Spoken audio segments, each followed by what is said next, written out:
Patience. At first shock. Deen Daily Pulse. Shock feels like a door slamming inside your chest. News lands, a call ends. The room hums the wrong way, and your first words want to sprint out. Before your heart has even arrived. I've had that happen to me, doing something I wish I could pull back.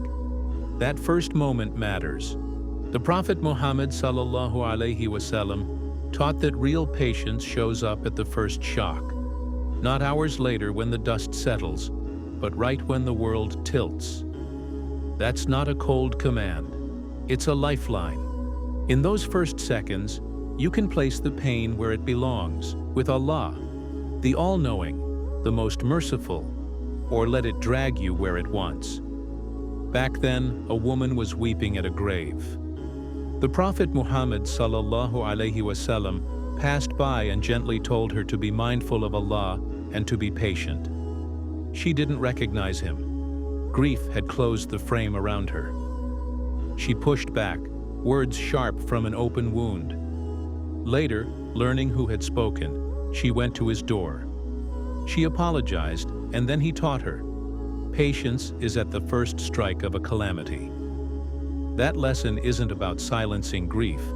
It's about guiding it before it hardens into something heavier. How do we carry that today? Start by honoring the shock. Breathe so slowly you can feel the air cool your throat. Put a hand on your chest. Say what's real. This hurts. Then move it toward Allah, the most merciful, with a short surrender. Hasbunallahu wa niʿmal-wakīl. Allah is enough for me. The first words set the direction of the next hours. 2 habits help. First, pre-decide your first response for bad news. A quiet, "It's okay, I'm with Allah," and a small pause before any action or comment. Second, build a tiny ritual. Sip water. Sit down. Look out a window for 10 seconds. That little stillness puts mercy between you and your next move. What about when anger flares? When a message pings and your stomach drops? Patience isn't passivity. It's choosing your best self before you choose your next sentence. You can still act, set boundaries, ask hard questions, but you'll do it from a steadier shore, like a captain gripping the rail in sudden wind. You don't deny the storm, you steady the ship. I've answered in heat and had to mend the mess afterward. It's lighter when the first line is trust. The scent of that first breath, the way it cools the mouth and unclenches the jaw, becomes a sign you're safe enough to be wise. And there's a promise that lifts the chin.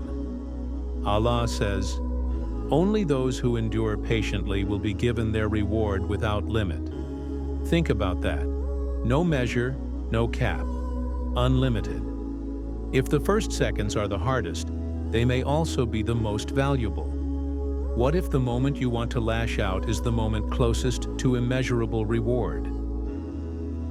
So going forward, let us prepare our first words before we need them. Save a note in our phone with a short dua of surrender. Tell a trusted friend our plan so they can remind us when storms come.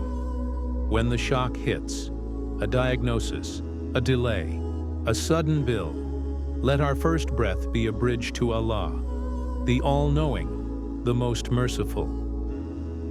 Share this with someone standing in a windy moment. If that someone is you, take one slow breath with me now. The door that slammed can open to a quieter room. Subscribe for more. Deen Daily Pulse. The heartbeat of the Ummah.